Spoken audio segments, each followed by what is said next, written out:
Hi, in this video, I'm going to show you the index match formula. So this is a really cool formula that people tend to avoid because it's a little bit tricky. It's often referred to as an alternative to a VLOOKUP formula, and it also does a lot more than you can do with the VLOOKUP. So let's get straight into it. I'm going to share my screen. I've got some dummy data set up, and you'll be very pleased to hear it's all about pizza.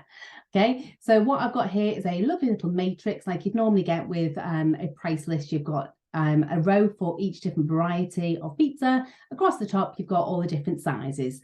And then if we wanted a medium pepperoni, for example, we would go along the pepperoni row till we found the medium column. And that's how we'd manually in our heads, that's how we would find the price for a medium pepperoni pizza.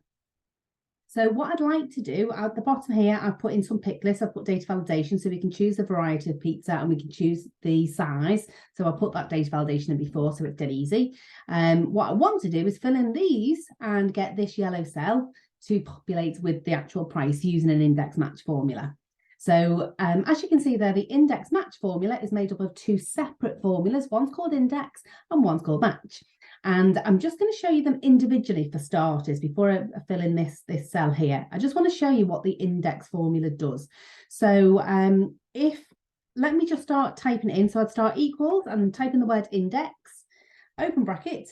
It gives us two different varieties to choose from. I'm going to choose this top one. So the first thing I want to know is what's the array. So the array is basically what range, where am I looking?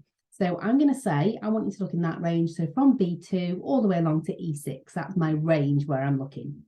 The next, so obviously we need to separate that argument with a comma. It then moves on to the row number. So it wants to know what row would we like from that range, which row would we like the data from? Okay, well, our first cell we start from is B2. So row is down this in column B. You need to know which row in column B we want to get the answer from. So we want Margarita in this instance. So this would be row 1. This is going to be row 2. And that's row 2 within the range, not the physical row number of that row. So if I put a 2 in there, I'm saying give me row 2. I'd then put a comma to separate the argument, and then it wants to know what the column number is.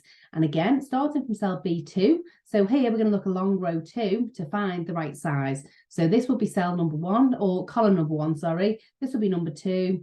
Oh, and we are looking for small in this instance. So we're going to tell it we want column number 2. So we literally put number 2 in there and we close bracket. That is how simple the index formula is. It literally says, tell me what the range is, and then tell me which row and column that you want. Dead easy. Okay, so if I press enter now, it should give me the price of a small margarita, which is $12.99. So press enter, ta-da, $12.99. So that's how fab the index formula is.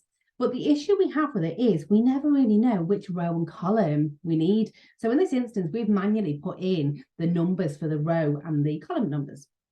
Because I manually worked it out, which is easy to do. But going forward, if I was to change this to a meat feast, I don't know off the top of my head without counting them what the row number needs to change to. And that's the issue with having that formula like this. So what we could do is we could use a formula called match. And what match does is it returns a row number or a column number. So you can see where I'm going with this. So if I did a match formula, if I say equals match, open bracket, it wants to know what the lookup value is. So what are you matching? So in this instance, I want to look for meat feast. So I want the value from cell C9. I'd then put a comma to separate the arguments. It then wants to know what the lookup array is, so i.e., where do you want me to look for it? So I want it to look, and I'm going to use the same range that we used for the index. So I'm going to say start from cell B2 and scroll all the way down because that is the range where it's going to match a meat feast. Okay. We then put a comma to separate the arguments again, and then we get 3 options here. We can use a number 1, which will give me a match that's less than. We can use a 0 for an exact match, or we can use a -1 for a match that's greater than.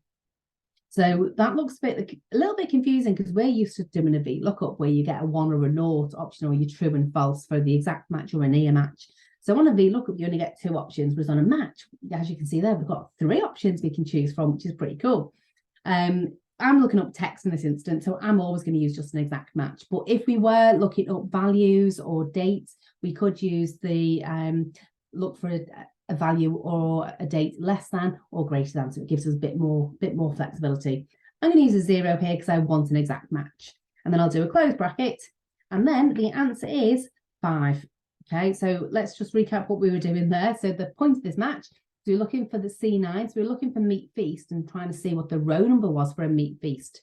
So that is row number 5. Okay. So what we could do in this instance here, in that index, I could replace that row number 2 when we were looking for margarita with the number 5. So it's now looking for the meat feast. And that gives me $16.99, which is great. However, I don't have to manually change that number 5. What I could do is take this whole match formula. So if I copy all of that, not including the equals, and I can replace that number 5 with the match. Okay, so now this formula is starting to get big, and this is what tends to scare people. But ultimately, the result of this bit of formula, if I highlight that, it'll pop up and tell me it's number 5. Let me just highlight that again. So it does pop up above the formula now, and it tells you what the result of the highlighted part is. So it knows that the row number is going to be 5. Oh, sugar. Let me paste that back in. There we go. Let me press enter on there so we save it. So similarly, instead of having the column number keyed in as a number 2, we could do that as a match formula as well. So if I just do that separately here, so equals match, we want it to match that value.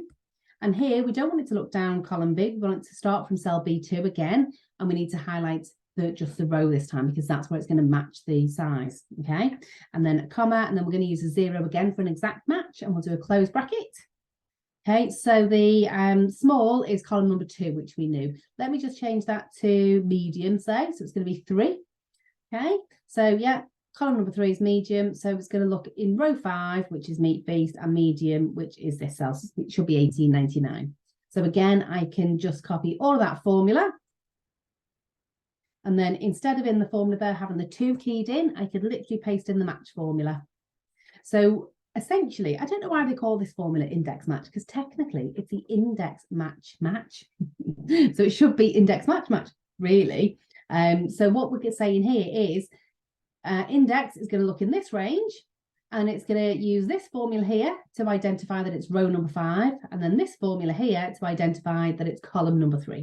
So when I press enter, there's our $18.99. Okay.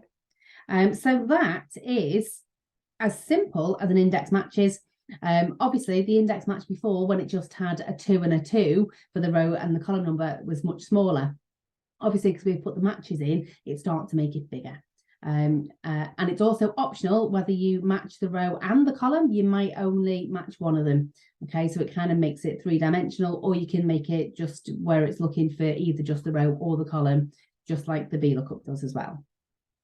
Okay, so if I was to take that formula, I'm just going to copy that, and I can put this in this yellow box here, paste it in, there it is.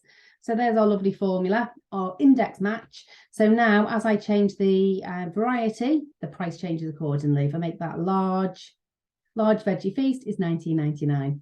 Okay, so that's something that you couldn't have done with a VLOOKUP formula, but I always like to break it down into the individual match components just to make it a little bit easier for you to get your head around. So it is slightly trickier than a VLOOKUP to use, but once you've got your head around it, it's perfect. I tend to use it a lot more now because it negates a lot of the issues you get with a VLOOKUP. Having said that, Microsoft have now created the XLOOKUP, which again gives us more options again than we have with the index match. But they're all good things to have in your tool belt. So I hope that helps.